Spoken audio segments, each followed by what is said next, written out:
नमस्ते, एक बार फिर से स्वागत है यार। आज आप लोग के लिए एक नया टॉपिक लेके आया हूँ। डिफरेंशिएशन खत्म हो चुका है। अब हम लोग को सीखना है कि जो डिफरेंशिएशन सीख चुके हैं उसका एप्लीकेशन कहाँ कहाँ आता है। ठीक है, तो नया टॉपिक है AOD, मतलब कि एप्लीकेशन ऑफ डेरिवेटिव। ठीक है, तो लेक्चर नंबर 1 बिना टाइम गवाए टॉपिक स्टार्ट करते हैं। पहले लेक्चर में देखो अपने क्या पढ़ने वाले हैं, टेंजेंट नॉर्मल। पहला एप्लीकेशन dy/dx का क्या है, टेंजेंट नॉर्मल। थोड़ा टॉपिक को एक्सप्लेन कर देता हूं। देखो, कोई भी कर्व बनाते हैं ना, तो किसी भी कर्व पे याद रखना, ये पॉइंट यदि कर्व पे मान लो एक्स वाई कॉमा है, मान लो y equal to x cube है। ठीक, ये y इसको मान लेते हैं अपने 1,1। ठीक, तो जो ये dy/dx निकालते हो ना, जैसे इसका 3x² आया तो 1,1 पे क्या आएगा 3। ये dy/dx जानते हो क्या आता है? यदि ये पॉइंट कर्व पे है तब बहुत इंपॉर्टेंट है। मैं बोलूंगा 2,1, क्या इस पे dy/dx निकालेंगे तो उसका सेम मीनिंग होगा? नहीं, 2,1 पे नहीं। यदि वो पॉइंट, पहला कंडीशन है कि वो पॉइंट कर्व पे होना चाहिए। यदि वो पॉइंट कर्व पे है, जैसे 1,1 इसको सेटिस्फाई कर रहा है, तो जो dy/dx निकालते हो ना, तो इस पॉइंट पे जो टेंजेंट होता है उसका स्लोप होता है। टेंजेंट एक लाइन होता है, तो लाइन का स्लोप होता है। ठीक, एकदम सिंपल है। किसी भी चीज का कर्व का dy/dx निकालते हो तो उस पॉइंट पे यदि वो पॉइंट उसको सेटिस्फाई कर रहा है, तो जो dy/dx आता है वो एक लाइन जो खींची जाती है टेंजेंट, उसका स्लोप होता है। ठीक, अब बोलोगे लाइन का इक्वेशन कैसे आया, तो सिंपल है, हम लोग क्या पढ़े थे, y minus y1 upon x minus x1 equal to m। Coordinate geometry, y1 क्या होता है, x1 y1 पॉइंट होता है जो इसको सेटिस्फाई किया जाता है। यहाँ पे हो जाएगा 1, यहाँ पे हो जाएगा 1, और स्लोप क्या निकाले हो 3। लो, इसको मल्टीप्लाई कर देना, इक्वेशन आ जाएगा। एकदम सिंपल है। ये तो हुआ टेंजेंट का। नॉर्मल कैसे खींचोगे आप? हमें पता है कि टेंजेंट नॉर्मल एक दूसरे के क्या होते हैं 90 डिग्री। कोई भी चीज एक दूसरे के 90 होता है तो m1 m2 क्या हो जाएगा -1। तो टेंजेंट का यदि स्लोप पता होगा तो क्या नॉर्मल का स्लोप पता हो जाएगा? बिल्कुल, m1 m2 कर देंगे तो नॉर्मल का स्लोप मिल जाएगा। जब नॉर्मल का स्लोप मिल गया और पॉइंट x1 y1 तो नॉर्मल के लिए भी वही है, नॉर्मल के लिए भी सेम पॉइंट है, बस स्लोप यहां चेंज कर देना, उसका भी इक्वेशन आ जाएगा। ठीक है, बस इतना सा थ्योरी है, इस पे अपने क्वेश्चन करने वाले। चलो क्वेश्चन नंबर 1 से अपन स्टार्ट करते हैं। क्वेश्चन नंबर 1 ध्यान से देख लो। अच्छा, कितनों को दिक्कत होता होगा ना कि जल्दी मिटा देते हैं या बोलने में धीरे होते हैं, तो देखो रिमोट तुम लोग के पास है, उसको फास्ट कर सकते हो, स्लो कर सकते हो, रोक भी सकते हो। जहां लगे कि हम थोड़ा फास्ट करा दे रहे हैं, नहीं समझ पा रहे, नहीं लिख पा रहे, तो रोक लो, तुम्हारे पास कंट्रोल है ना। देखो क्वेश्चन नंबर फर्स्ट क्या है, बोल रहा है कि y एक इक्वेशन दिया हुआ है फंक्शन, बोल रहा है कि टेंजेंट पता करो जहां पे वो x एक्सिस को कट करता हो, जहां पे वो x एक्सिस को कट करता हो। तो पहले तो ढूंढो पॉइंट की कहां पे x एक्सिस को टच करता है।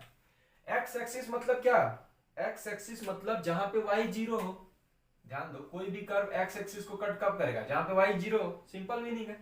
तो y 0 कहां है, ध्यान दो, y 0 पुट करो तो यहां से क्या आया, x cube minus 1 x minus 2। तो दो पॉइंट आ गए, एक x इक्वल टू 1 आ रहा है और एक x इक्वल टू 2 पे। मतलब ये कर्व x एक्सिस को कितने जगह पे कट कर रहा है, 2 पॉइंट पे। एक 1,0 ना, और ये 2,0। क्यों? क्योंकि x एक्सिस को कट कर रहा है तो y तो अपने आप 0 आ गया, 2 पॉइंट मिल गया। चलो, तो अब अपने को टेंजेंट का इक्वेशन पूछा तो पहला काम क्या करेंगे, dy/dx निकालेंगे। चलो dy/dx करो तो यार, dy/dx करो, मल्टीप्लीकेशन रूल लगा दो। पहले वाले को करते हैं 3x² into x minus 2 plus x cube minus 1 into 1। ठीक है, दो इक्वेशन मिलने वाला है क्योंकि दो पॉइंट है। तो बताओ 1,0 पे टेंजेंट क्या आएगा, x1 पुट करना है, तो dy/dx क्या आ जाएगा, पहले वाले का 1 पुट किए तो ये तो 0 ही हो गया, 1 पुट किए तो 3 माइनस 3 आ गया। और dy बाई डी एक्स इससे क्या आया, 2 से, 2 रखे तो ये 0 हो गया, 8 माइनस 1 ये क्या हो गया 7। ठीक, ये पॉइंट है तो स्लोप ये है, तो इक्वेशन लिख दे। टेंजेंट का क्या होता है, y माइनस वाई वन ना, वाई वन क्या है 0 यहाँ पे, x माइनस एक्स वन है यहाँ पे क्या है 1 है, और टेंजेंट क्या है 3। इस पॉइंट पे देखो, इस पॉइंट पे स्लोप क्या है ये, तो इक्वेशन क्या होगा, y माइनस वाई वन यहाँ पे क्या है 0, x माइनस एक्स वन क्या है 2, स्लोप क्या है 7। सिंपल है, क्रॉस मल्टीप्लाई कर दो, y इक्वल टू क्या हो गया माइनस 3x प्लस 3, ये इक्वेशन ऑफ टेंजेंट हो गया एक। यहां पे क्या होगा y equal to 7x minus 40। Simple, ये दोनों क्या हो गए, ये दोनों वहां पे टेंजेंट है इस कर्व के जहां पे वो x एक्सिस को कट कर रहा है। मतलब इसका मैं थोड़ा फिगर बना दूं, कुछ ऐसा कर्व होगा, मान लो दो जगह कट कर रहा है, तो यहां पे टेंजेंट पूछा था, यहां पे और यहां पे। ठीक है, तो ये जो दोनों लाइन मिली है ना, ये इन्हीं दोनों लाइन का इक्वेशन है। ये पॉइंट कौन सा है, एक 1,0 है, एक 2,0। यदि फिगर से समझना चाहो तो टेंजेंट का इक्वेशन है। क्या करेंगे, dy बाई डी एक्स ढूंढेंगे। पहले तो पता कर लेंगे कहां पॉइंट है, पॉइंट ढूंढ लिए, चलो 1,0 2,0 दो जगह मिलने वाला है। ठीक, अब क्या करेंगे, दोनों जगह dy बाई डी एक्स ढूंढेंगे। dy बाई डी एक्स से क्या हो जाएगा, लाइन का स्लोप पता चल जाएगा टेंजेंट का।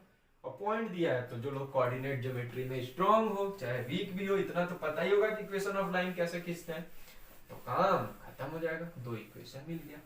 क्वेश्चन नंबर 2 देखो, क्योंकि एप्लीकेशन ऑफ डेरिवेटिव है, मतलब ये चैप्टर डिमांड करता है कि आपको डिफरेंशिएशन आता है सारा। तो ये देखो, जिसको नहीं आता है पूरा का पूरा सीरीज बना चुके हैं 11 लेक्चर का, जाके देख लो। क्वेश्चन नंबर 2 देखो, 2 में क्या करेंगे, पूछ रहा है एट टी, किसी टी पे बताओ इसका टेंजेंट का इक्वेशन। क्या पूछ रहा है, टेंजेंट। ठीक है, तो पहली बात क्या कि स्लोप पता होना चाहिए ना, तो dy बाई डी एक्स कहां पे, t पे ना, t पे। तो dy बाई डी एक्स इस केस में कैसे निकालते हैं, पहले dx बाई dt निकाल लेते हैं। क्या आएगा 3a cos square t minus sine t। dy by D क्या आएगा 3a sine square t into cos T. दोनों को डिवाइड कर देते हैं ना, कितना आ जाएगा 3a sine square t cos t upon minus 3a cos square t into sine t। एक साइन t को काटा, एक कॉस टी को काटा, 3a कट गया, माइनस टेन टी आया। तो स्लोप क्या आ गया माइनस टेन टी। दोनों पॉइंट क्या है, पॉइंट कैसे पड़ेगा, टी पे पूछ रहा है ना, तो x1 क्या आया, x1 t पुट किए तो यहां पे क्या आया a cos cube t। y1 क्या आया a, क्योंकि t ही पुट कर रहा है, एट t दिया है तो t पुट कर दिए दोनों में, y1 मिल गया। तो इक्वेशन क्या होगा y माइनस वाई वन ना, y minus a sine cube t by x minus x1 ना a cos cube t equal to क्या माइनस टेन टी को क्या लिख दें, sine T by cos T लिख दें, थोड़ा सिंप्लीफाई करने के लिए। देखो लेके आते हैं इधर, तो क्या हो जाएगा x cos t minus a sine cube t cos t। ठीक, इधर क्या हो जाएगा minus x sine t plus a cos cube t sine t। बोलो बच्चा, अब देखो होने वाला क्या, थोड़ा अरेंज कर लो, x को इधर ले आओ, उसको उधर ले जाओ। देखो क्या हो गया x cos t, ये y है sir, y cos t plus x sin t।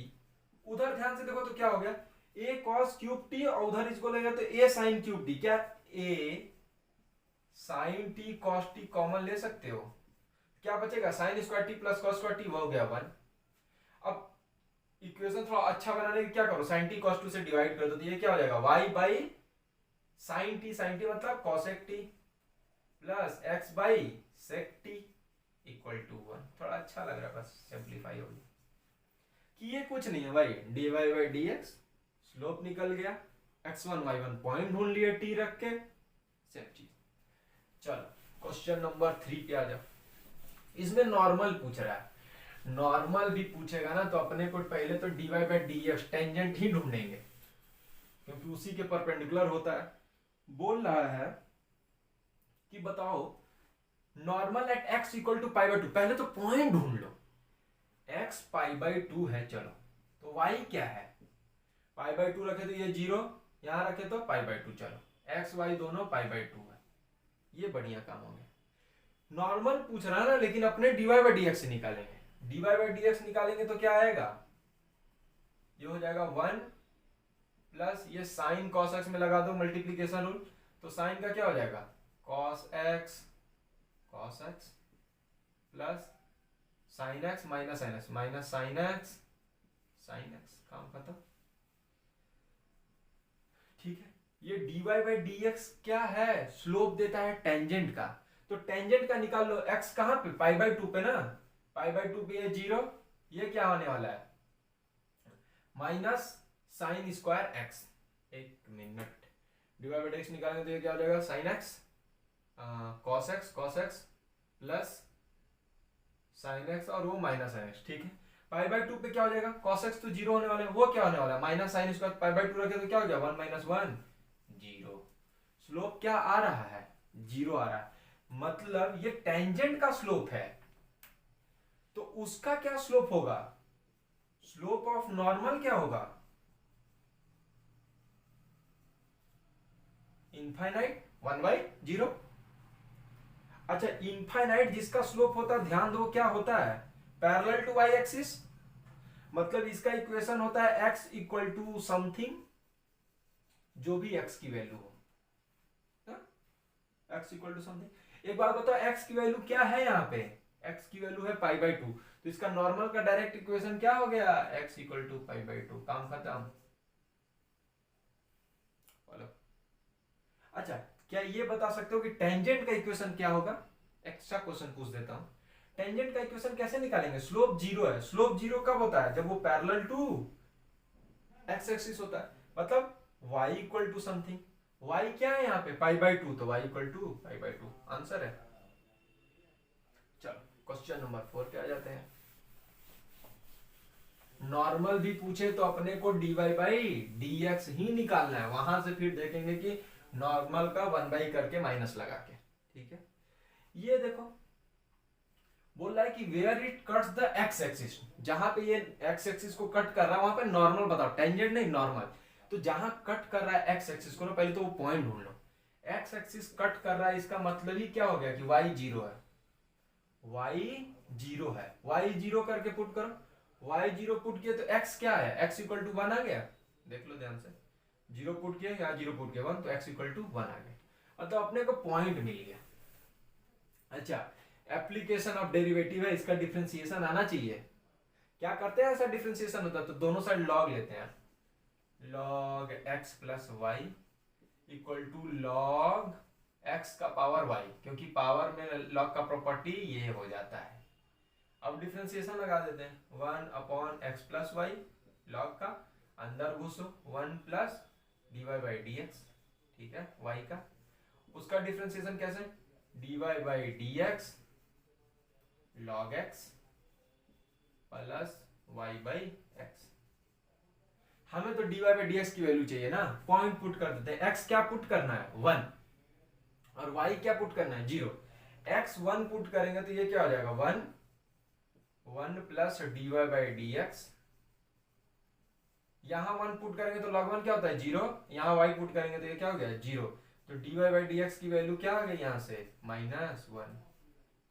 ये किसका स्लोप है, ये टेंजेंट का स्लोप है। हमें किसका स्लोप चाहिए, नॉर्मल का, तो नॉर्मल का क्या होता है, इसका उल्टा माइनस के साथ, तो -1 का उल्टा क्या होगा 1 अपॉन -1 माइनस साइन के साथ, मतलब +1। ठीक है, टेंजेंट का स्लोप से नॉर्मल कैसे, 1 बटे उल्टा माइनस साइन लगा दो, जैसे 4 होता तो इसका क्या नॉर्मल का क्या होता 1/4 माइनस के साथ, तो -1 का उल्टा तो -1 ही होगा, ठीक, माइनस के साथ मल्टीप्लाई करो तो 1, तो नॉर्मल का स्लोप क्या आ गया, नॉर्मल का स्लोप आ गया 1। क्या इसका इक्वेशन ढूंढ लिया जा सकता है? y माइनस y1, y1 क्या है यहाँ पे 0, x माइनस x1 क्या है 1, नॉर्मल का स्लोप क्या है 1, तो y equal to x minus 1 is the required answer. चलो खत्म काम, ये काम हो गया खत्म। थोड़ा सा कॉन्सेप्ट और बढ़ाते हैं।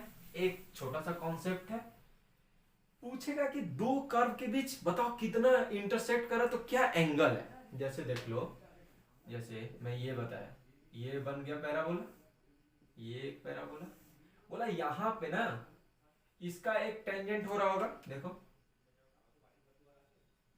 इसका एक कोई टेंजेंट हो रहा होगा। पूछे कर्व के बीच एंगल का मतलब क्या होता है कि जहां पे इंटरसेक्ट कर रहा है टेंजेंट के बीच एंगल। कर्व का क्या एंगल होता है? कुछ नहीं होता है। किसी भी जगह पे यदि किसी क्वेश्चन में पूछ रहा है कि बताओ एंगल बिटवीन द कर्व, तो वो सिंपल कहना चाहता है कि इस पॉइंट पे दोनों पे टेंजेंट खींचो और टेंजेंट के बीच एंगल बताओ। समझ में आया? एंगल बिटवीन द कर्व कुछ नहीं होता है, एंगल बिटवीन द टेंजेंट उस पॉइंट पे, वही एंगल बिटवीन द कर्व होता है। तो ये जो एंगल बनता है उसी को क्या कहते हैं? Angle between the curve. एकदम सिंपल है। तो कैसे निकालेंगे? जैसे इसका स्लोप निकाल लेंगे m1, ठीक है। पहले तो ये पॉइंट ऑफ इंटरसेक्शन दोनों को सॉल्व करके ढूंढ लेंगे, फिर वहां से dy बाय dx निकालेंगे m1, इसका स्लोप क्या हो जाएगा m2। जो tan अल्फा, मान लो अल्फा होगा, वो क्या होगा? Mod of m1 minus m2 upon 1 plus m1 m2। ये कहां पढ़े हैं सर? स्ट्रेट लाइन में, क्लास 11th का स्ट्रेट लाइन चैप्टर, ठीक है। चलो, तो इतना कॉन्सेप्ट पता हो गया तो अब सारे क्वेश्चन बन जाएंगे। हाँ, यदि दोनों के टेंजेंट के बीच में एंगल 90 डिग्री हो जाता है तो उसको बोला जाता है ऑर्थोगोनल। तो कभी बोलेगा कि प्रूफ करो कि ये ऑर्थोगोनल है, तो करना क्या? पॉइंट ऑफ इंटरसेक्शन निकालो, वहां पे दोनों का टेंजेंट खींचो, दोनों के बीच एंगल निकाल दो, यदि 90 डिग्री आ रहा है तो ऑर्थोगोनल है, खत्म काम। चलो क्वेश्चन नंबर 5 देखो, angle of intersection between the curve this. ध्यान देना, एंगल ऑफ इंटरसेक्शन कहां पूछेगा? जहां पे वो इंटरसेक्ट करता है। इस क्वेश्चन में इसको 16 और 8 नहीं देना चाहिए था, तुमको खुद ढूंढना था कि बताओ किस पॉइंट पे इंटरसेक्ट करेगा। 16 8 सेटिस्फाई करो, इसको भी सेटिस्फाई करेगा, इसको भी सेटिस्फाई, मतलब 16 और 8 क्या है? दोनों पॉइंट ऑफ इंटरसेक्शन है, ठीक। लेकिन वो इजी करने के लिए दे दिया है। पहला काम क्या करते हैं, इसका स्लोप ढूंढ लेते हैं। 2x equal to 32 dy by dx। चलो dy बाई dx क्या हो गया भाई? 1 का x बाई 16 ना, x की वैल्यू क्या रखना है? 16, तो ये हो गया 1। इसका स्लोप हो गया 1, मतलब इसको मान लेते हैं m1। इसका स्लोप क्या हो जाएगा? 2y dy by dx equal to 4। कहां पे? 16,8 पे ना, तो रख दो 2 into 8 dy by dx equal to 4। ये 16 1/4 dy बाई dx क्या हो गया? इसका स्लोप क्या है? 1/4, मतलब कि ये क्या है? m2। अभी बताया था दोनों के बीच एंगल क्या होता है? अल्फा। वो क्या होता है? m1 minus m2। मॉड है तो m1 m2 माइनस m1 करो तो फर्क नहीं पड़ता है। 1 minus 1/4 upon 1 plus 1 into 1/4। Formula भी लिखवाए थे, m1 minus m2 upon 1 plus m1 m2, ठीक है। कहाँ पढ़ते हैं? स्ट्रेट लाइन में। जिसको नहीं पता है थोड़ा याद कर लो। ये क्या हो जाएगा यार? ऊपर देखो क्या हो जाएगा? 3 हो जाएगा, 4 माइनस 1 3, 4 नीचे कट जाएगा और ये 5 हो जाएगा। तो tan अल्फा क्या आ गया? 3/5। अल्फा क्या आ जाएगा? tan inverse 3/5। यही अल्फा की वैल्यू है। दोनों के बीच कितना एंगल बन रहा है? tan inverse 3/5। एकदम सिंपल है। चलो, इसमें पूछ रहा है कि ऑर्थोगोनलिटी चेक करना है। पहली बात कि ऑर्थोगोनल कहां चेक करते हैं? जहां पे पॉइंट ऑफ इंटरसेक्शन होता है। दोनों का पॉइंट ऑफ इंटरसेक्शन देखो, पहले तो निकाल भी सकते हो, डायरेक्ट भी दिख रहा है 0,0 और 1,1, ठीक है। एकदम सिंपल है। चेक करते हैं इसका स्लोप क्या आ रहा है। ऑर्थोगोनल कहां होगा? जहां पे दोनों टेंजेंट के बीच एंगल क्या हो? 90 डिग्री। तो इसका देख लेते हैं, 2y dy by dx equal to 1 और उसका स्लोप क्या होगा? 2x equal to dy by dx। पहले 0,0 पे चेक करते हैं। 0,0 पे चेक करेंगे तो इसका स्लोप क्या आ रहा है 0,0 पे इनफाइनाइट, इसका स्लोप क्या आ रहा है dy बाई dx पे 0। क्या एक दूसरे को ये 90 डिग्री है? बिल्कुल। तो 0,0 पे दोनों, क्योंकि देखो दोनों के स्लोप के बीच एक 0 है और एक ये है, तो दोनों एक दूसरे क्या कर रहे हैं 90 डिग्री कट कर रहे हैं। तो मतलब कि ये तो ऑर्थोगोनल है। कहां पे 0,0 पे। अब चेक कर लेते हैं 1,1 पे। 1,1 पे ये देखो dy बाई dx क्या आ रहा है 1/2 और ये dy बाई dx क्या आ रहा है 2 आ रहा है। क्या ये दोनों एक दूसरे के परपेंडिकुलर हैं? परपेंडिकुलर होंगे, m1 m2 इक्वल टू -1 होगा तभी तो 90 डिग्री होगा। बोलो, या तो जिसको ये नहीं समझ में आ रहा ये लगा लो, tan alpha equal to m1 minus m2 upon 1 plus m1 m2, यहां पुट कर लो। क्या ये इसको क्या आना चाहिए इनफाइनाइट आना चाहिए, तभी तो अल्फा 90 होगा। आ रहा है क्या m1 m2 जब -1 होगा तभी तो 90 हो गया। तो ये तो 1,1 पे नहीं हो रहा है, m1 m2 -1 के बराबर नहीं हो रहा है, मतलब 0,0 पे ऑर्थोगोनल तो है, 1,1 पे ऑर्थोगोनल नहीं है। अभी इस लेक्चर को खत्म करते हैं, ये सीरीज काफी आगे बढ़ने वाली है। टेंजेंट नॉर्मल पे एक लेक्चर और आगे लेके आएंगे, तब तक के लिए मैथ्स लगाते रहो, मैथ्स जियो। Thank you.